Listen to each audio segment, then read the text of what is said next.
Beautiful brothers and sisters all across the world, wherever you may be. I wish you good morning, or good afternoon, or good evening, or good night. I know that the different time zones that we find ourselves in make it difficult sometimes for us to communicate. But let's try to break through all that and let's have a few quality moments around the Shabbat table with the Rabbi's son. Let us enjoy our time together, and may the blessings of the sweet seventh day Sabbath, the holiness and the delight and the beauty of it all become real in our lives today. Now let's just share some time around the Shabbat table with the Rabbi's son. Today is the 21st week of the series. The Torah is a never-ending series. We go through the entire 5 books of the Torah in a year. Each year we do this. Each year of our lives, it becomes so ingrained in us, so imprinted upon our souls that it's supposed to become second nature to us. We are to become not just readers or students of it, but practitioners of it, those who model it and live by it. And to the extent we do not, the world suffers. To the extent that we do, there is an opportunity for healing and restoration to come into the world. We carry something very critical, very valuable, very important, very necessary for the world. We carry it humbly, I pray. I pray you will not carry it like a sword or a scepter of steel or iron. You'll carry it instead like a precious gift to give out to the world. Well, this is the time we spend around the Shabbat table with the Rabbi's son. And I want to just kind of talk to you about my theme, as always, hadevarim, these words. And it's a Hebrew phrase, hadevarim ha'ele, these words. And I want to remind you a little bit of a movie quote back to the Ten Commandments, Cecil B. DeMille's version. And in the Ten Commandments movie that was done, the writers put words in the mouth of Pharaoh, who they considered to be Ramesses. And they put words in his mouth, and he would say things like, "So let it be written, so let it be done." Well, I want to focus on the first few words of that phrase, "so let it be written." We are going to encounter this week and really begin to focus upon, because the creator of the universe is going to focus on divine script. We've been hearing and talking over the past few weeks about creator speak and the marvel and the beauty and the wonder of the sounds and the words and the meanings and the syllables and even the Hebrew letters and the pictures that come out of the power of creator speak to change the environment of the world and to heal and to bring about life. The same words, same voice that spoke Yehi, or which the English Bible translates as "let it be," or let light be, let there be light, are the same. He's the same one speaking. So creator speak is so important. But now I want to focus on the other part, which is creator script or divine script. Whenever it's not just spoken, the words of the creator are not just spoken, but they are written, inscribed on substance of earth to be passed down from generation to generation, to be transmitted from one person to another as precious gifts, as precious wisdom, precious stories, precious testimonies passed down. So let it be written, and so let it be done, in the words of Ramesses from the Ten Commandments, Cecil B. DeMille's version. Well, the question becomes for Parsha Tisa, which is this week's Parsha, Exodus, beginning in verse 30 and going through in Parsha verse 34, a long Parsha towards getting close to the end of the book of Exodus. In this Parsha, the theme is going to be the writing of the words. You're going to have this reference to the tablets, and the idea of putting creator speak down on substances of earth that can be transmitted, communicated back and forth from people to people, handed as a precious gift or as a torch from one generation to another as necessary. This idea of scripting, putting into inscribed words. This is going to be the theme of the parsha. We're going to see a lot of things that would distract us. The golden calf is going to be there. We're going to have the conclusion of the tabernacle download, or Mishkan discourse, as I like to call it. And we're going to have the cleft of the rock experience. We're going to have the season of Ish Patoch Aholov. For those of you who don't know what that phrase means in Hebrew or in English, it's something like every man at the entrance to his own tent. We have a season after the golden calf episode, when every man is at the entrance to his own tent. All forms and structures of society break down, and it's just a matter of one-on-one with the Creator of the universe and Moshe, and every man stood at the entrance to his tent and took his family in his hand at the entrance to his tent and bowed down as the Holy One spoke to Moshe in his tent. Well, this all happens, but the key factor is not all that. Those are just some of the backdrops, some of the watermarks, some of the wallpaper that's on the story. The real story is about what will you do with the inscribed words of the Creator of the universe? What will you do with the tablets of testimony? Will you be like Moshe was the first time, and will you throw them down because they don't seem to be being followed, and just toss them aside and say they're not for today, not for this group of people, not for now? Or will you say, no, the Creator, His words are eternal, and Creator's script is even more important to us and to our future on this earth than even just Creator speak? So how will you receive? How will you embrace? How will you steward? And what will you build from the foundation of the words that the Creator has inscribed on the tablets of testimony? When I say tablets of testimony, think of that as tablets that have a story to tell. Tablets of stone, or some other substance of earth, and we'll talk about that in a few moments. That, oh, do they ever have a story that the world needs to hear, that they can tell.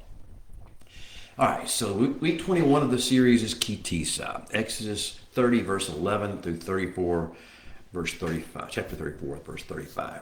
And the words Tisa are at the beginning of the parsha.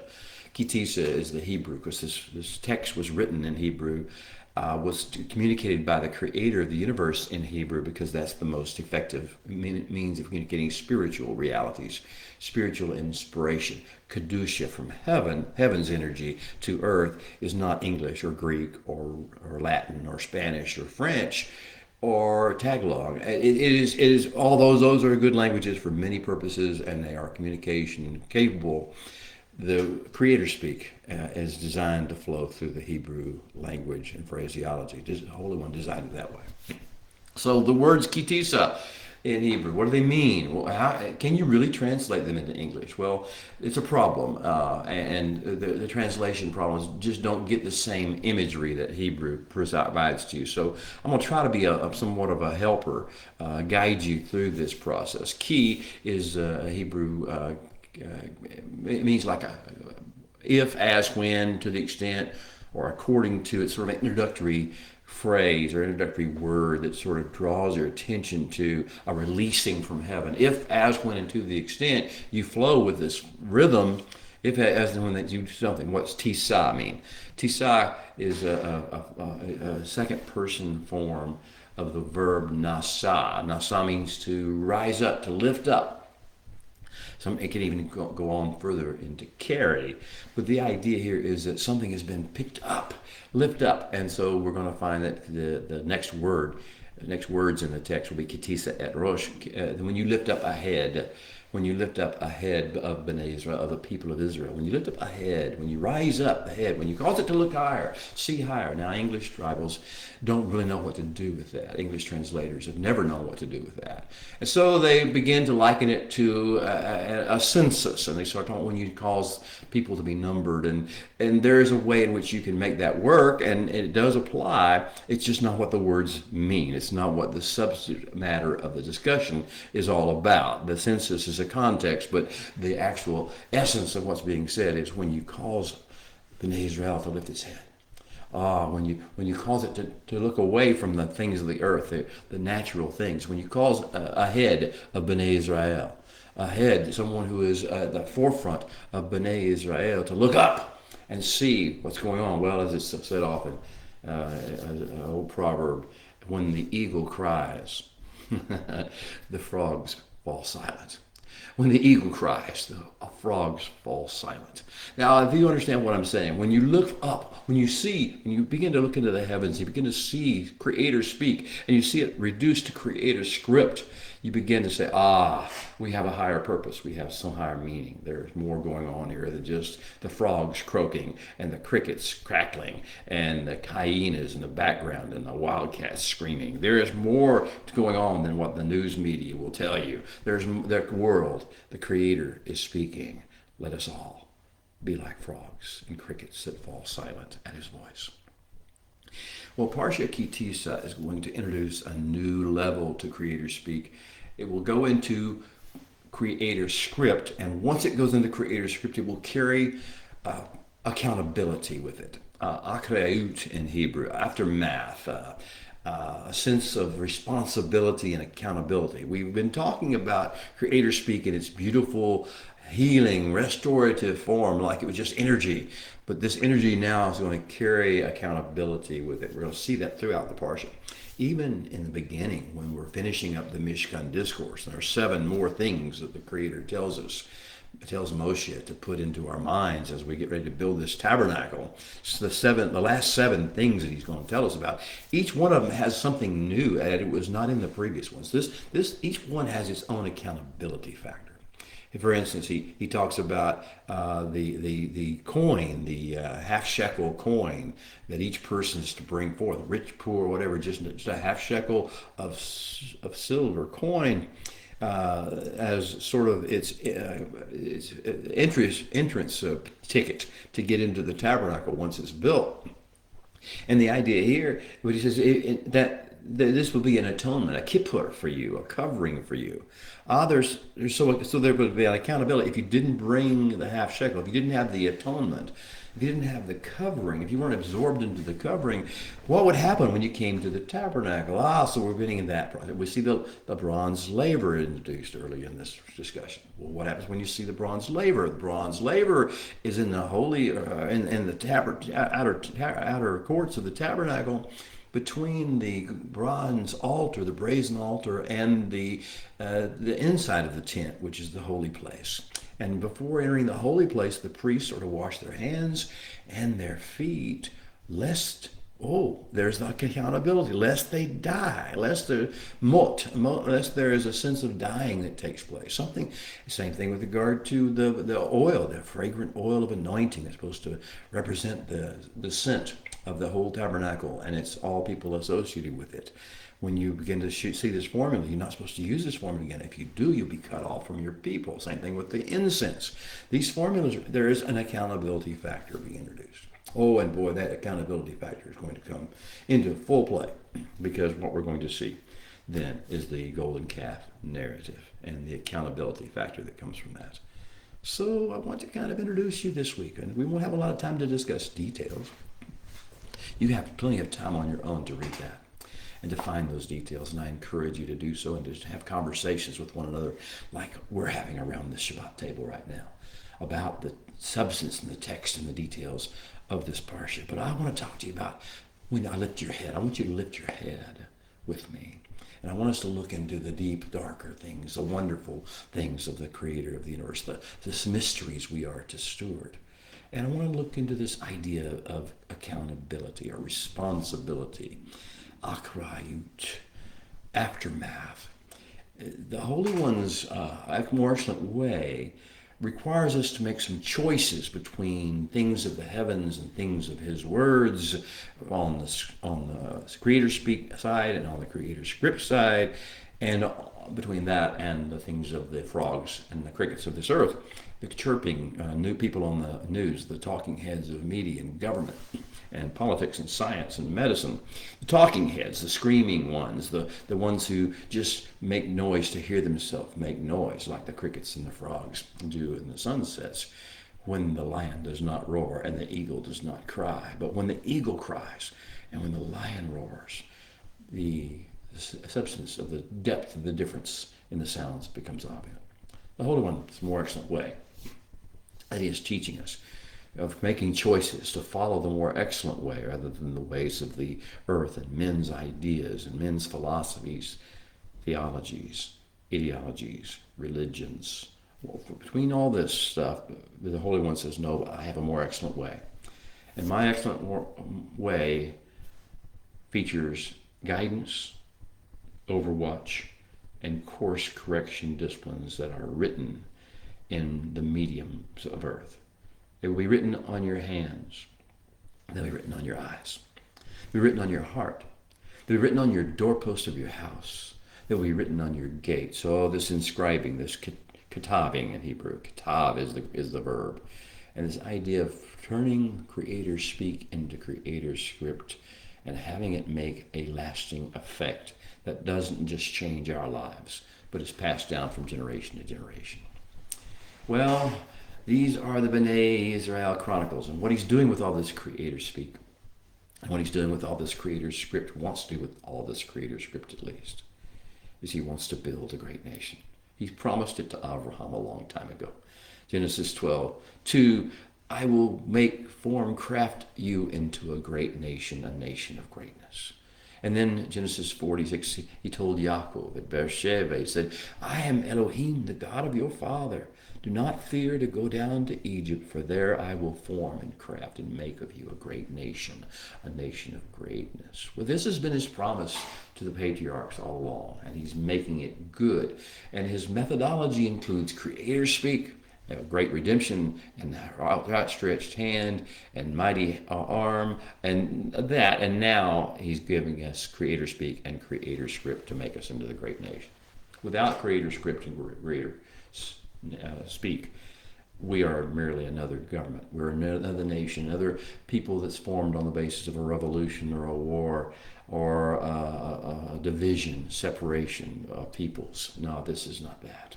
The rest of the nations are like that. We are created by creator speak. We are designed, formed, shaped into a great nation by creator speak, around creator speak and creator script.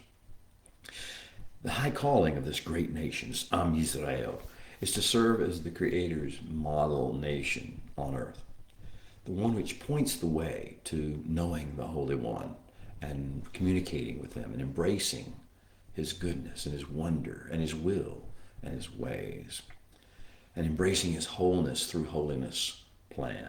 Yes, wholeness through holiness, through Kedusha. And doing this by providing a real-time and real-life in-your-face challenge and option to other people. We are supposed to be so different from the rest of the world. This great nation, Am Yisrael, this model nation is supposed to be so different from the rest of the world that we're almost like a challenge just looking at us. An in-your-face kind of thing, not an angry or as proud or arrogant, but just, why are they so different? What is so different about them? It's supposed to be catching the eyes and hearts of other people around the world. And we're here to encourage them, inspire them to overcome their evil inclination, their Yetzirah, by focusing and doing on what the Creator says is good, and maximizing thereby our potential for human potential for fruitfulness, human potential for collaboration and cooperation, and cohabitation in the world. Our human capacity, our human potential that He designed into us for joy, for wise problem solving, and for shalom. That's what He's called us as a great nation to do.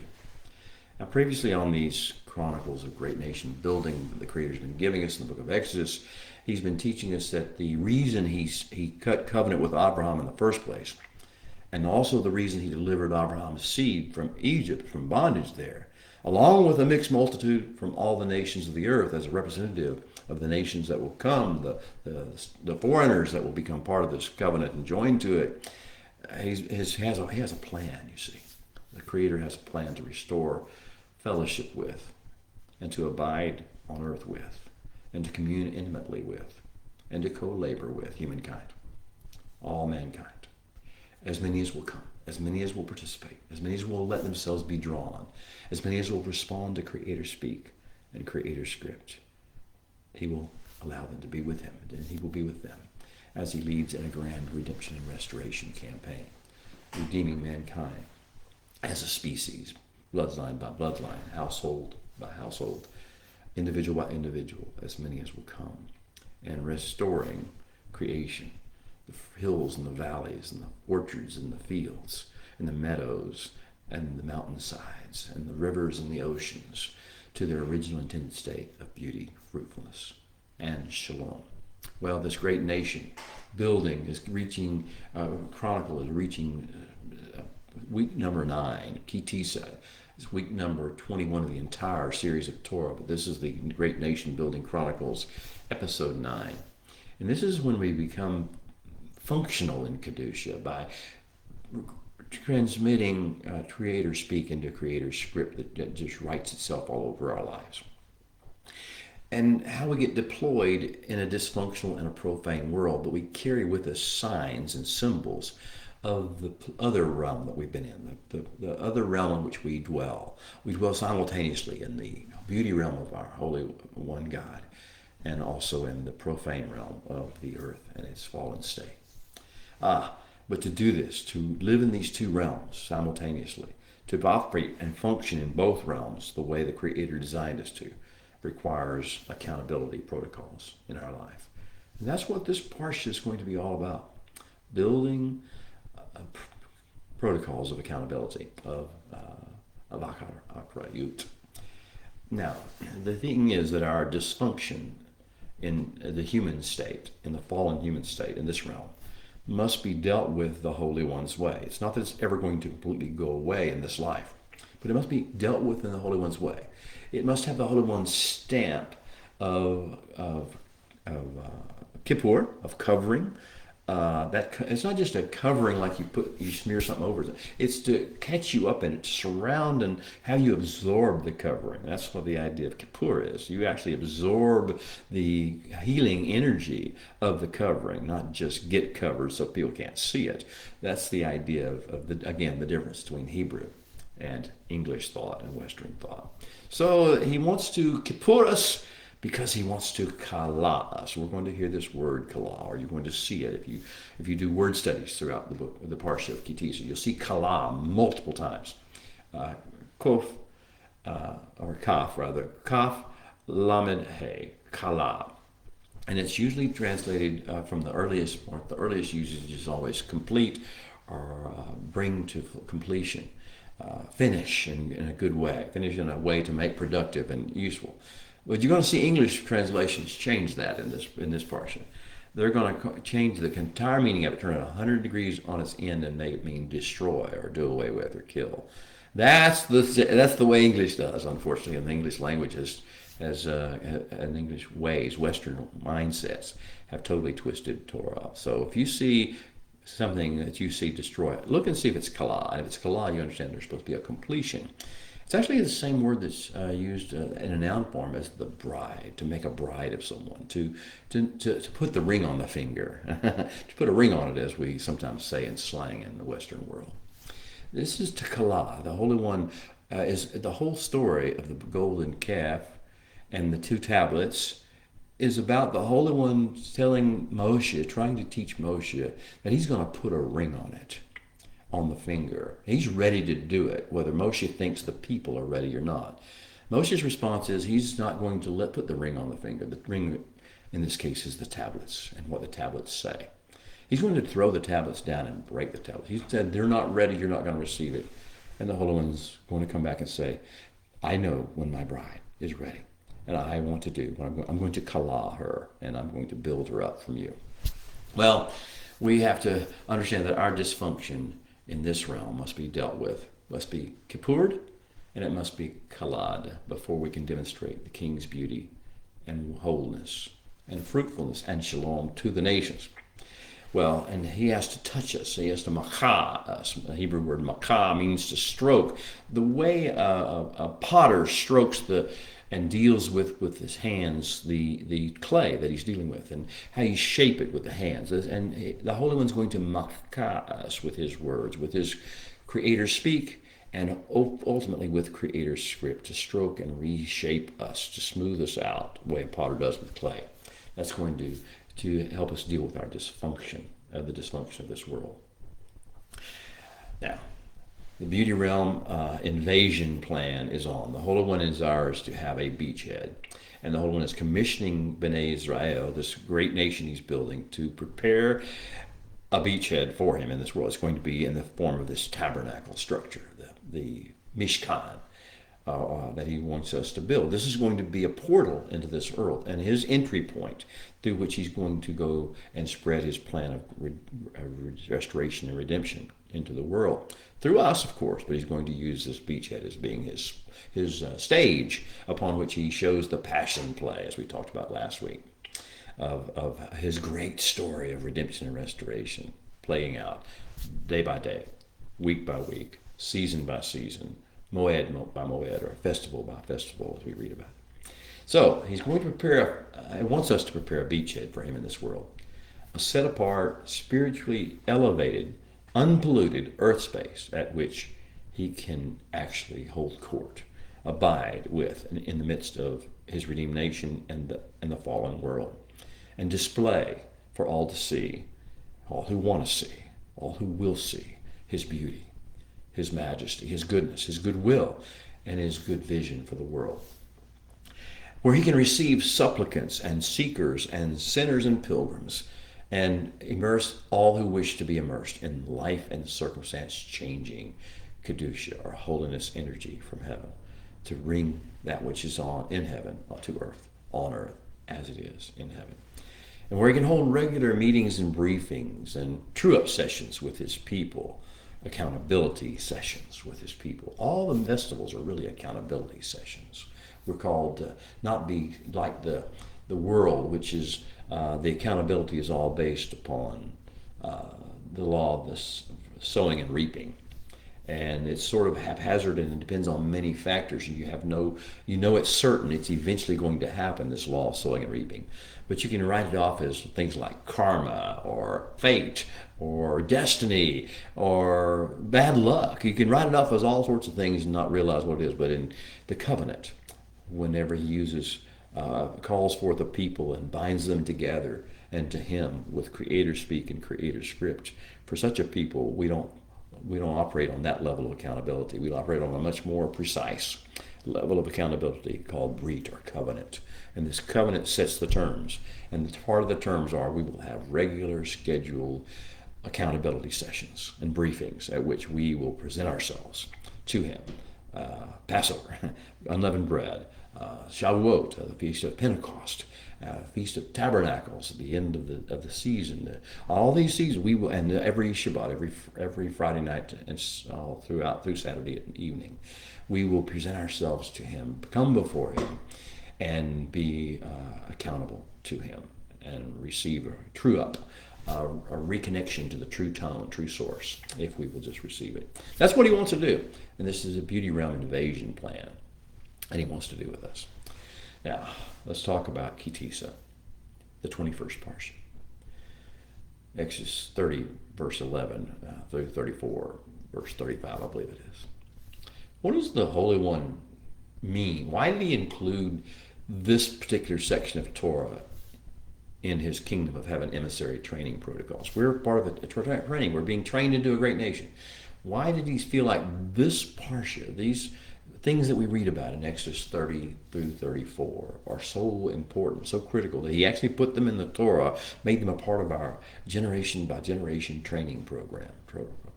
What are we supposed to take with us and do with the contents of this parsha?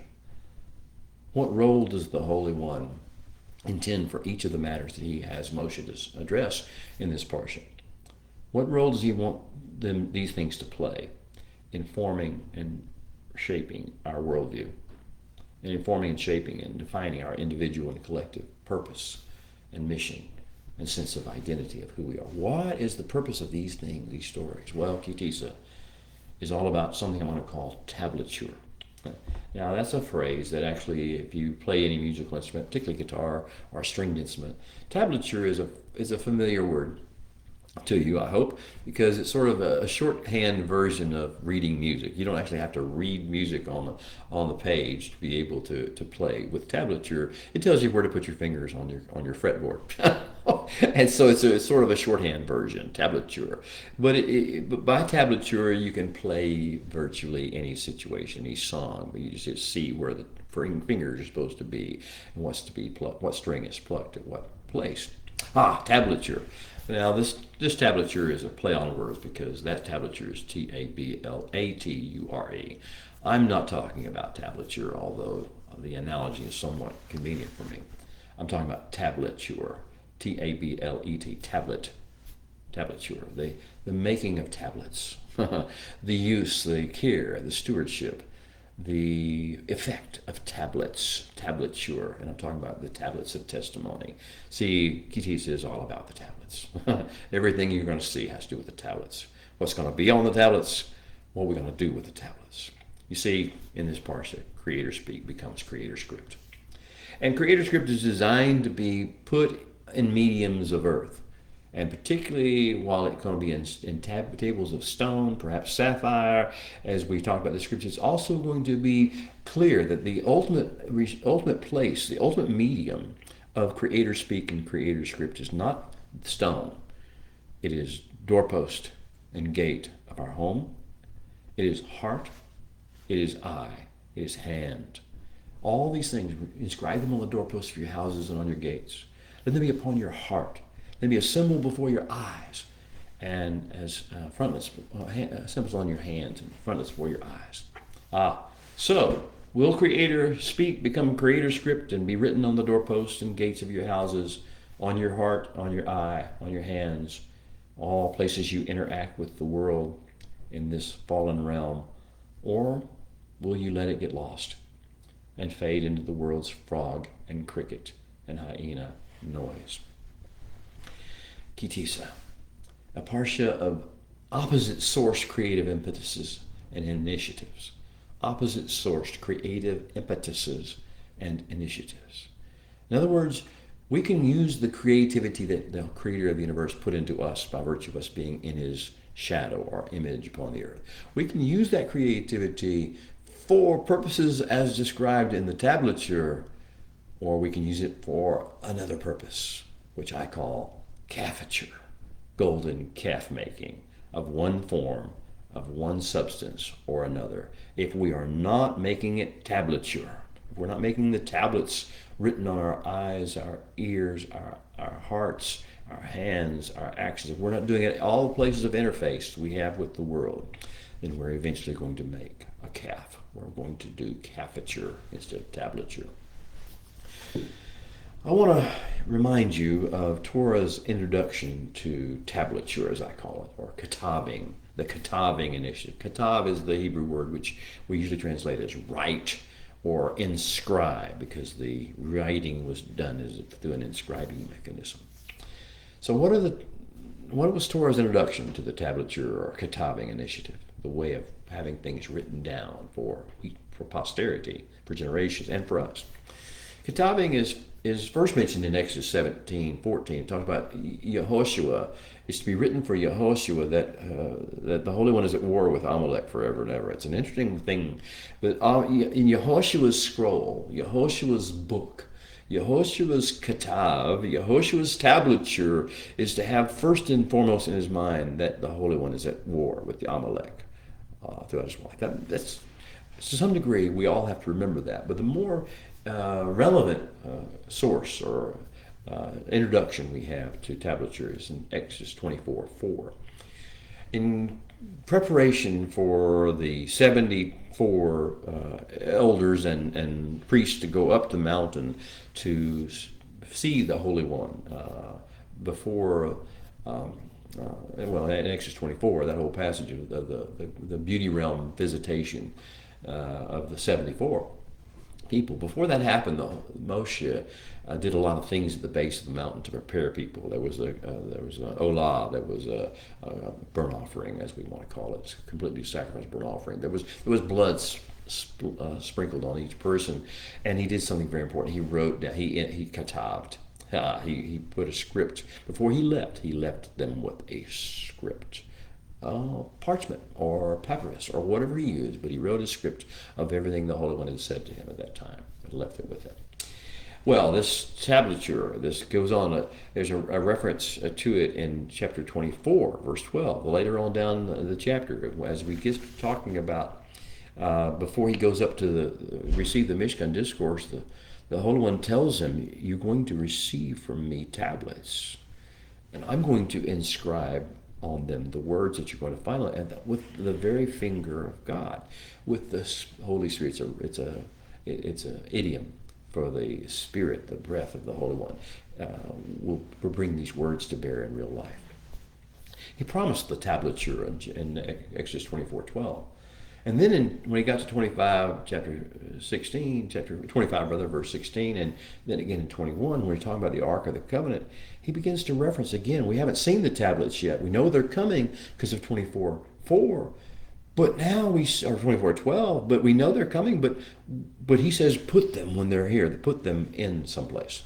At the very epicenter of the tabernacle structure, at the very center of the beachhead, at the very landing point where the foot of the Holy One touches the earth, where as it were, whenever this invasion, at the point of invasion, put these tablets, the tablets of testimony, the ones that tell the story. And boy, do the tablets have a story to tell. That's what the rest of Parsha, Tisa, is about. The story that the tablets tell. The story of the golden calf, and the story of a person who doesn't know what to do with these tablets and how to use them or not use them, how to absorb them or not use them. Now, I'll remind you, I've been talking about the introductions of Torah to the tablature and Ketabing initiative. But let me tell you the ultimate goal. The ultimate goal I've already hinted at, but it's found in Jeremiah 31:31. The prophets will make this goal very clear. And the Holy One speaking through Yirmiyahu, the prophet Jeremiah, as he's called in the Western world. And he says, I will give my Torah, bikirpam, and in King James Version, into their minds. I will put my Torah in their minds. That's King James Version, English. It's from the Hebrew verb karav, which means approachable, connecting interface. What are your approachable connecting interfaces, my beloved? You know what they are. Your eyes. You connect through what you see. Your ears, what you hear.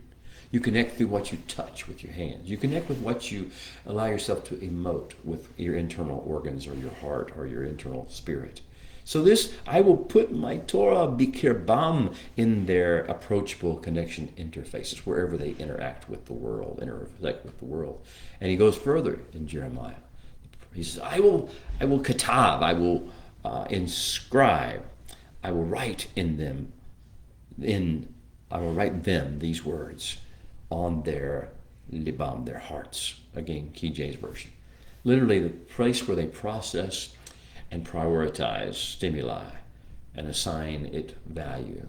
I will put them in their minds or their places of approachable connection interface, and I will write them, inscribe them permanently on their hearts, their processing and prioritization centers of processing stimuli. And that's how I will be their God, and they will be my people. This is a radical initiative. This tablature Ketabing initiative is designed to change the world forever. This is how he will really make us a great nation and cause the world to catch the drift and catch the flow. So let's go on and get into the Parsha. Let's do our call to worship briefly. I don't want to do it too briefly. It's too much of a call to our hearts. Let me read it to you or sing it to you in Hebrew, and then you can just follow along. Baruch Adonai Hamvorach. Baruch Adonai Hamvorach Leolam Vaed. Baruch Atah Adonai Eloheinu Melech HaOlam Asher Bachar Banu Mikol Ha'amin V'natan Lanu Et Torato. Baruch Atah Adonai Noten HaTorah. May it be. So let it be written. So let it be said. So let it be done. Now open our eyes, O Holy One, that we may see the wondrous things you've put in your Torah. For we are but strangers in this earth. So do not hide your commandments from us. All right, the Beauty Realm download is still continuing as we start this Parsha.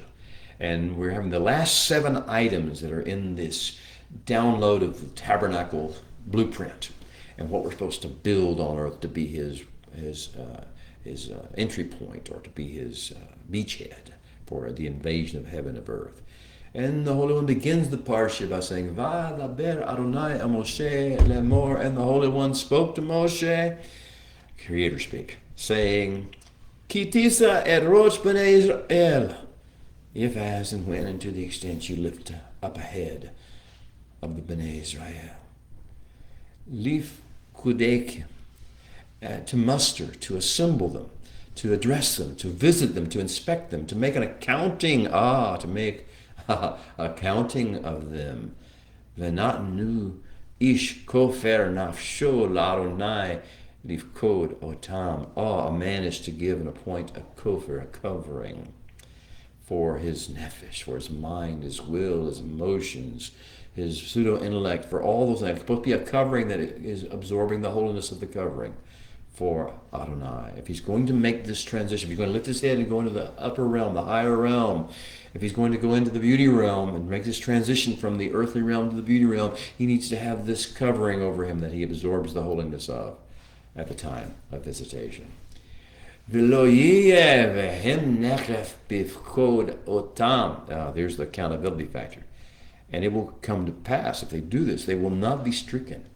Accountability. There is an accountability if we don't do it his way. If we try to realm travel on our own, with our own coverings, our own ideas, our cafeture, instead of our tablature, it will come to pass that the ideas, we will not be stricken by the negative or the plague. When we are mustered and assembled and visited and addressed and inspected. When heaven comes to earth, we will stand or fall, but we will not die.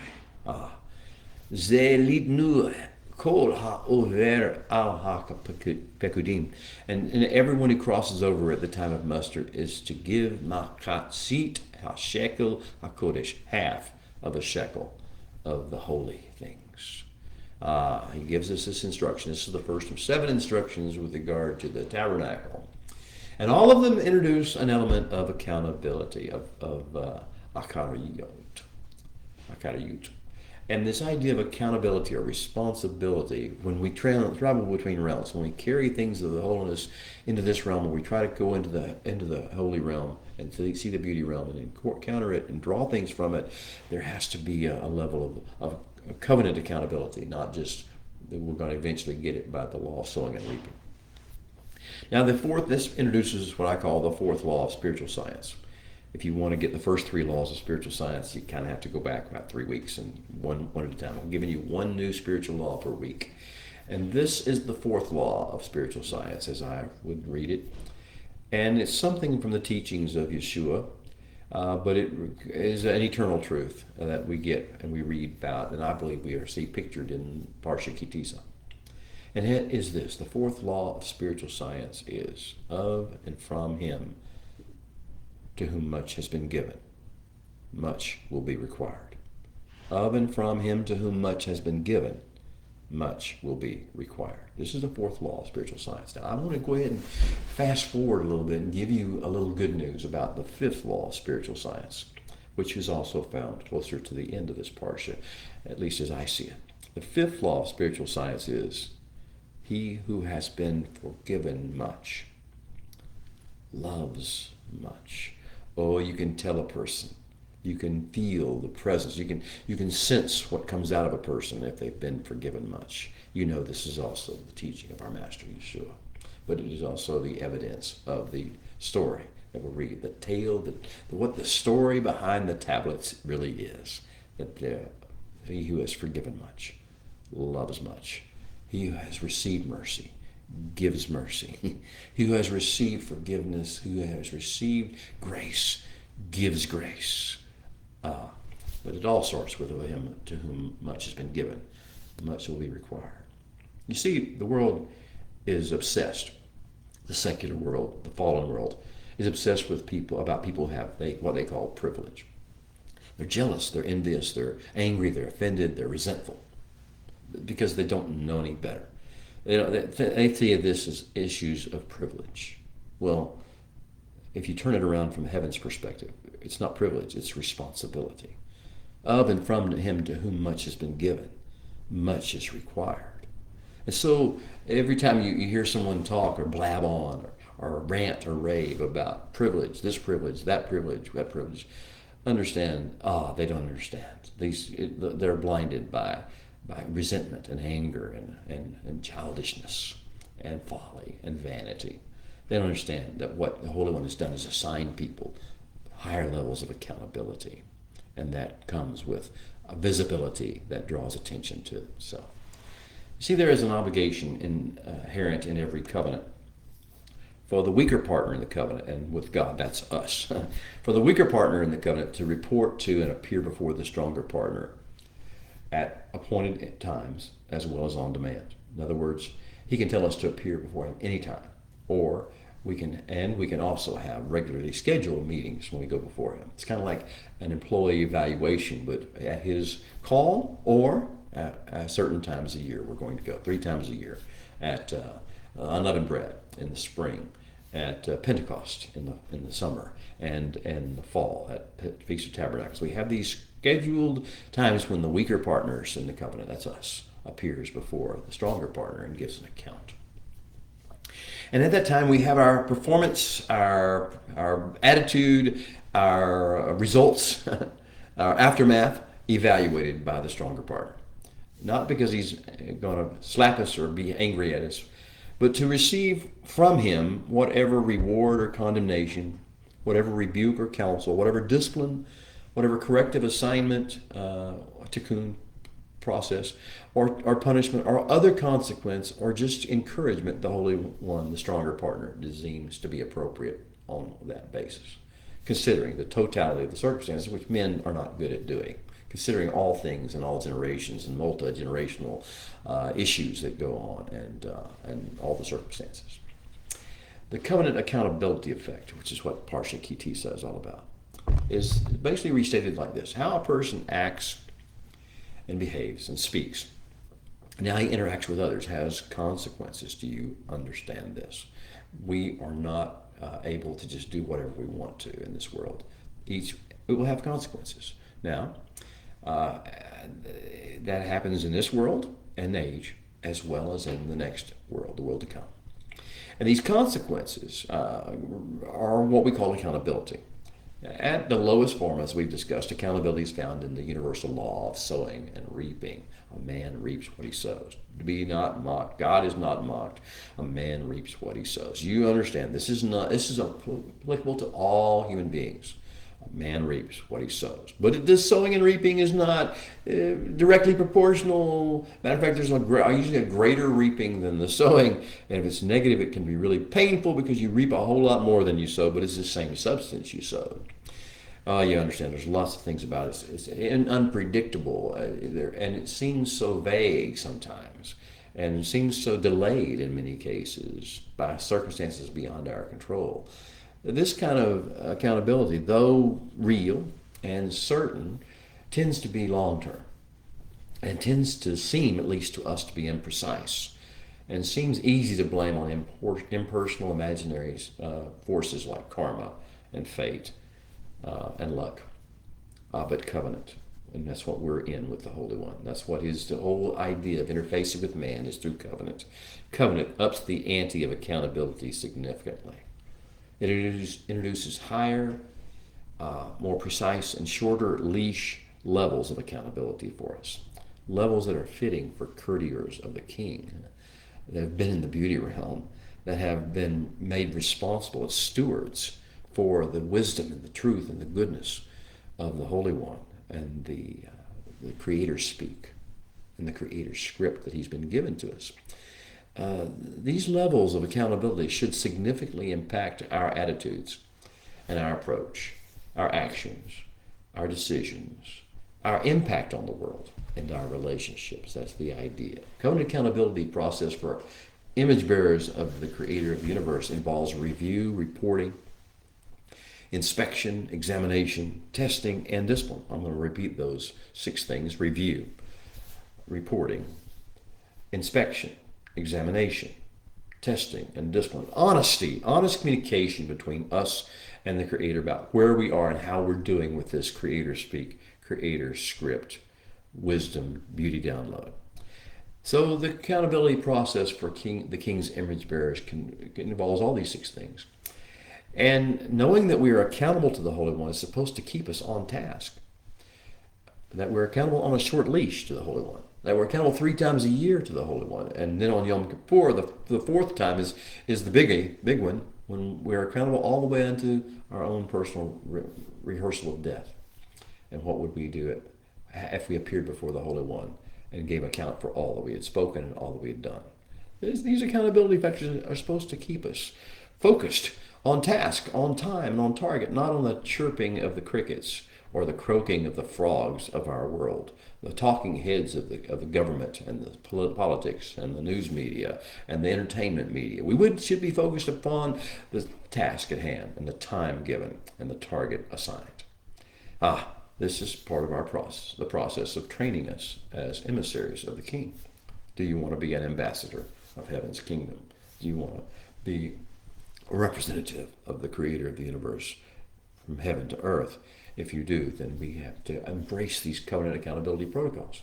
But his covenant accountability protocols are not in terrorium. They're not to make us terrified of him or to hold us in some level of fear. They're to empower us and inspire us.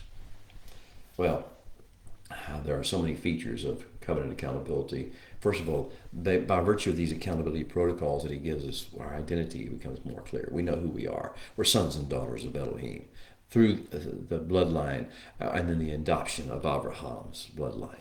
We also have identity, but we have mission definition. We know we're light bearers in this world. We're called to bear light, not to wallow in darkness. We're called to be the shadow of the Creator, not the copycats of the political leaders or entertainers or our celebrities of the world. We're called to be the Segulah, the model, the treasure people. We're called to be the Kohanim, the ambassadors, the emissaries. We're called to be vessels of Kedusha, not transmitters of uncleanness and filth and profanity. We're called to be witnesses, not speculators, not opinion holders. We're called to be salt spreaders. We're called to be shalom builders, shalom makers, peacemakers, as the Messiah would call it. These are identity and mission definition things that come through accountability, the covenant accountability protocols. We also have divine personal witness. He is with us at all times. This is the ultimate accountability at all moments. He can call us at any moment and speak to us and hold us accountable and give us guidance, give us assistance, and share our yoke if we need to share our yoke. And then regular checkups. We've talked about the Moedim, the festivals, Sabbath, the Moedim. These are all times of regular true-up and checkup with the Holy One to keep us. Then there's disciplines, Musar, training, maturation and growth via actually engaging in assignments. He gives us specific things to do. Engage our hands, engage our eyes with certain protocols, certain things. Engage our hearts, engage our speech with certain protocols. He says, speak of these things as you sit in your home and as you walk by the way, when you lie down and when you rise up. Inscribe them on the doorposts of your houses and on your gates. Be mindful of all my instructions and do them. In this manner you will set yourselves apart to me, your God. Make them be as frontlets before your eyes and as symbols upon your hands. Yes, all our interfaces. We have disciplines for all interfaces. And we are family. The covenant accountability protocols remind us that we are part of a big family of the Creator of the universe. We have a kinsman redeemer, and we are also called to little levels of kinsman redemption. We are called to teshuvah. We have opportunities and invitations to make turning, to return to the rallying point, which is the Creator speak, which is the Torah, which is the Creator's script given to us. Return. This is what teshuvah is all about. Returning to the rallying point, the point of beginning. To true tone. We also have the shofar. The shofar is a true tone that calls us back to the rallying point. We hear the shofar and immediately we're drawn to come back to the rallying point of the Torah, of the Creator speak. And then there's the 8th of the special feature of covenant accountability, which is tikkun. He gives us times and assignments to repair and heal and rehabilitate and restore not only ourselves but our world. Well, our playbook, we're going to go on directly into talking about the golden calf. Why did we have a golden calf? What on the earth happened? We know that the Creator told us And the Creator's script should tell us. Things that Moshe has already written should tell us. We are to make no image. We are to form, craft no graven image. We are not to have any other God before the Holy One. So we're not to have something in the way and be something we can see with our eyes that distracts us from the Holy One. And that's exactly what we do.